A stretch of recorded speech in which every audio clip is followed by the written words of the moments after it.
You are now watching The Meech. Hello and welcome to Treasure Trove. In this episode, we'll be taking a look at F-Zero GX, also known as the last F-Zero game that wasn't on the Game Boy Advance, also known as the last F-Zero game that you'd actually want to play considering how well Game Boy Advance racing games usually hold up, and oh my gosh, it has been nearly 2 decades since this game released. Considering we are at the very beginning of 2023, it's going to be very soon when this game turns 2 decades old, which is a very long time. And even considering the Game Boy Advance entries, we have not had an F-Zero game in nearly 2 decades. And whenever dormant Nintendo series are brought up and what people would like to see back, F-Zero is always brought up. But you might be wondering why.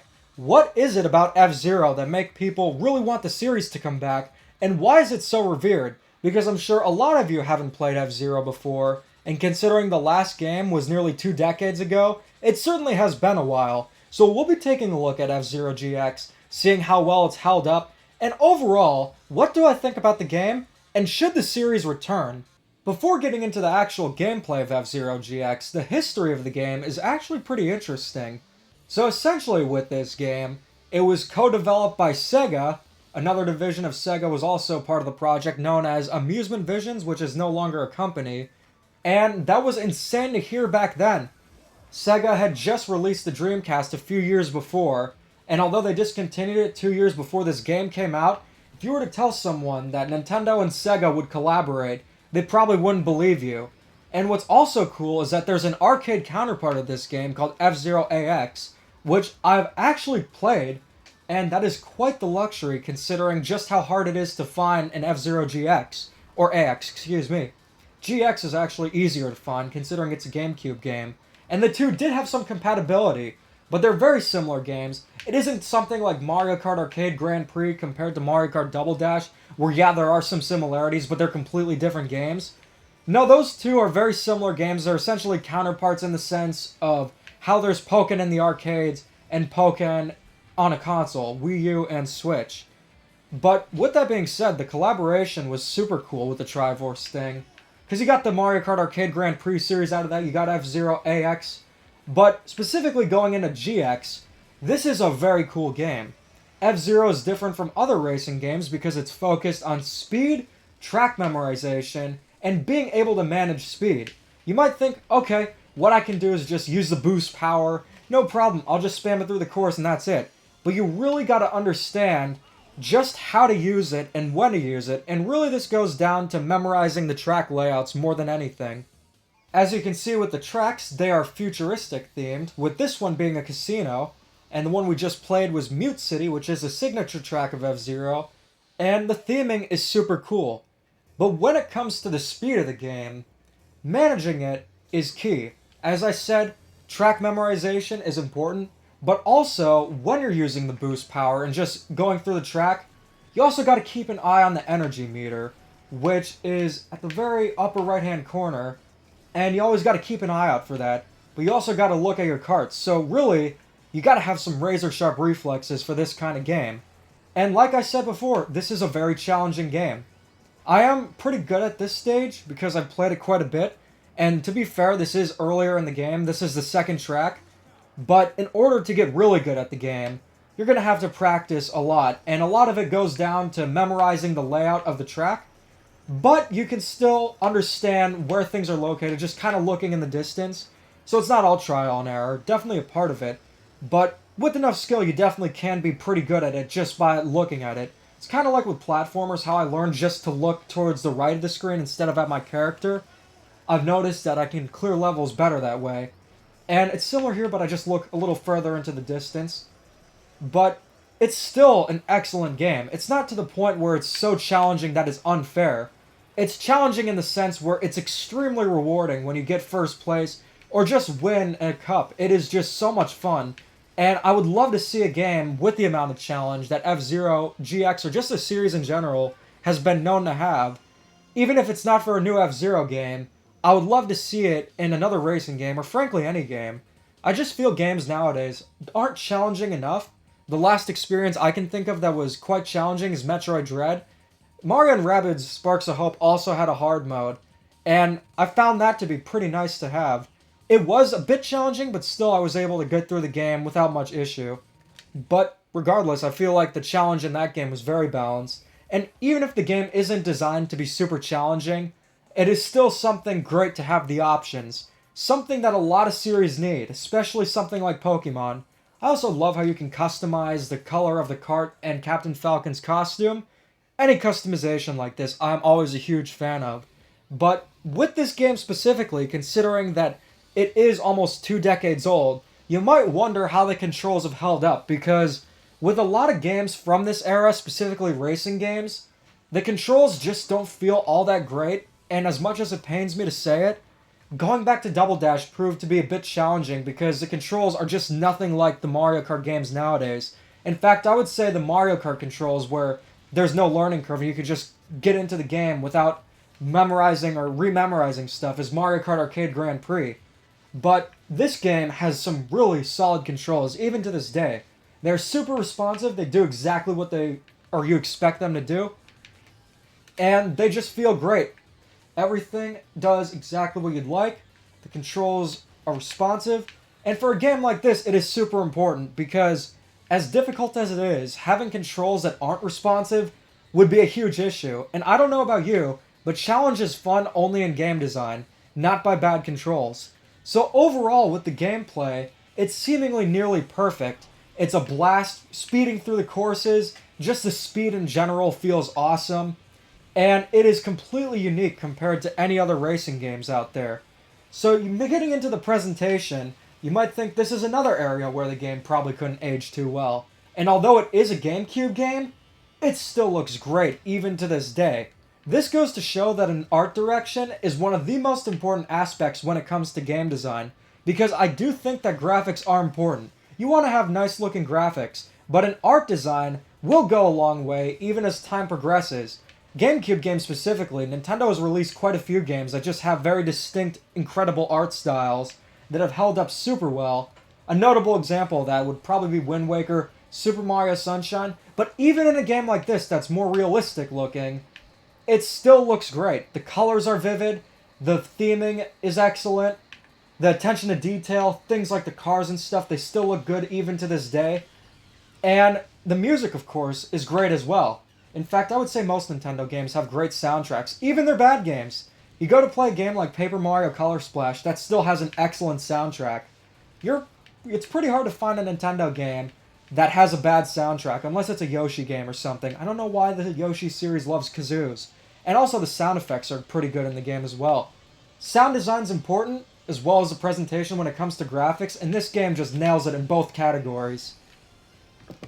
Will say could have done much better there, but we're still in first place. We just gotta keep it up. I also love how the Blue Falcon is red and is still called the Blue Falcon. Kinda reminds me of how in WarioWare Get It Together, there's a character red, but you can change his color to blue, purple, anything like that. I did that and I thought, pretty funny because it's ironic. But the gameplay loop is just part of a game, because if it doesn't have content, there's not going to be much to do. And F-Zero GX certainly has quite a bit of content.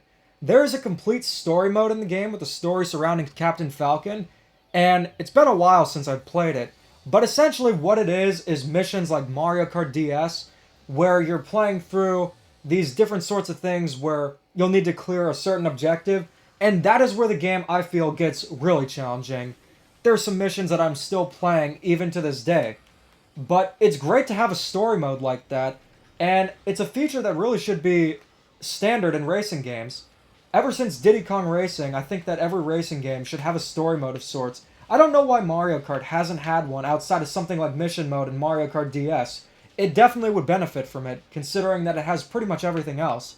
But even without the story mode, there's still an ample amount of content.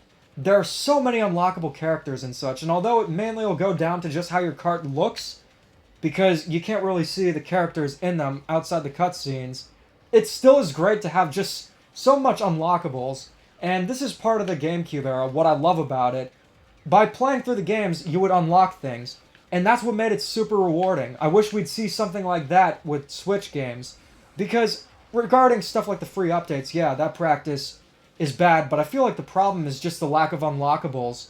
Like, you don't unlock things in games anymore. Even in games like Mario Kart 8 Deluxe, there's not many unlockables.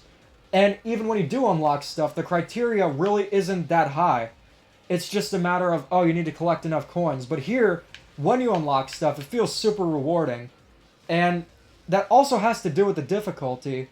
But F-Zero GX is a game that has an ample amount of content, and you'll never run out of things to do. It's part of the reason why I'm still playing it nearly 2 decades later, along with the fact that it is the last console F-Zero game.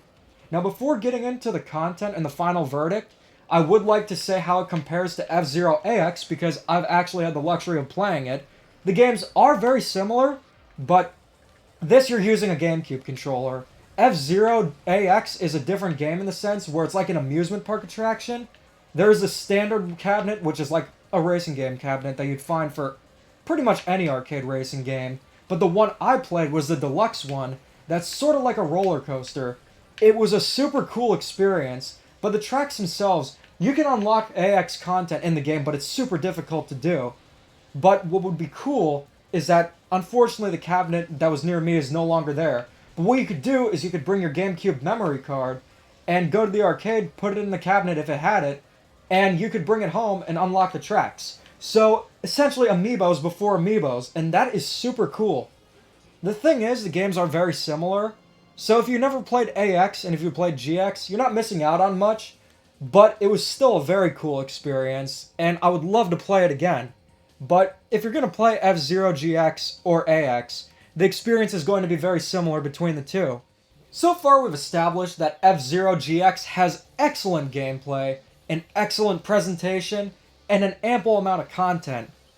Already, it seems like it has scored phenomenally in every category, and you won't be surprised to find out that F-Zero GX is an absolute treasure. This is hands down one of my favorite GameCube games, and one I often go back to, not only because it's the last F-Zero game, but just because of how much fun it is to play.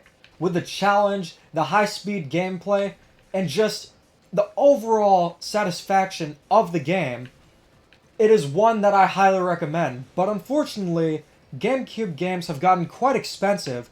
So with that being said, what could the future be like for F-Zero is another question that I've had. Because Nintendo specifically said they haven't had a new F-Zero game because they couldn't think of anything new to do with the series. Which is ironic considering they had no problem with New Super Mario Bros. Essentially being the same thing, specifically 2 times with New Super Mario Bros. 2 and U. I will say that we had enough differences, but if you were to say 4 times, I would still get the point.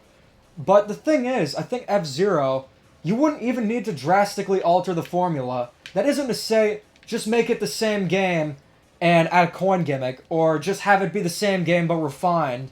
No, there is stuff that they can do to refine the formula and also add new things. And another example of a series that does that very well is another racing game being Mario Kart. That is a series that really hasn't just changed up the formula since the N64, and it's fine.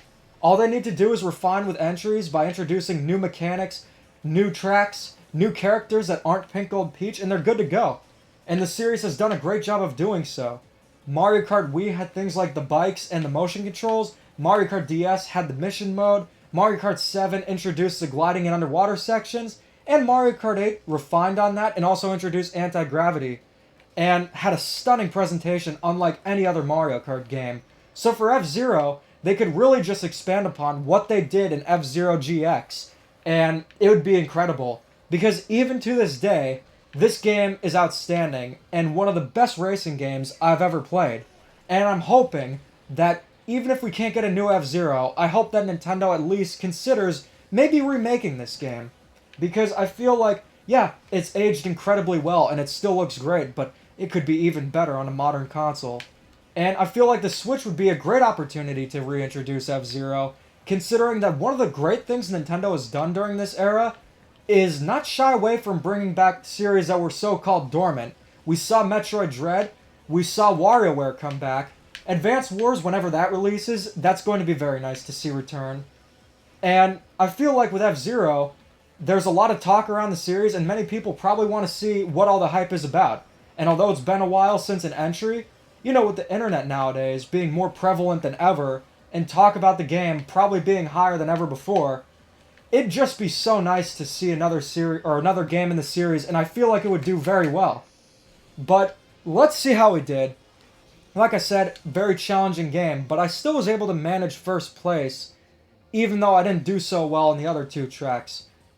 It just comes down to a matter of let's see how we did. Still got first place! That is very nice. The total results are in, and we didn't do too bad. Going back to F-Zero GX, I had an absolute blast, and I'm having a lot of fun doing these more casual sort of reviews. So if there are any games you'd like me to cover, feel free to request them. And before we go, what is Casey Neistat doing in an F-Zero game? Like, that is literally Casey Neistat, guys. Casey Neistat in F-Zero. I think that alone goes to show that this is a game unlike any other. Well, anyways, guys, thanks for watching, and keep calm and da-da on.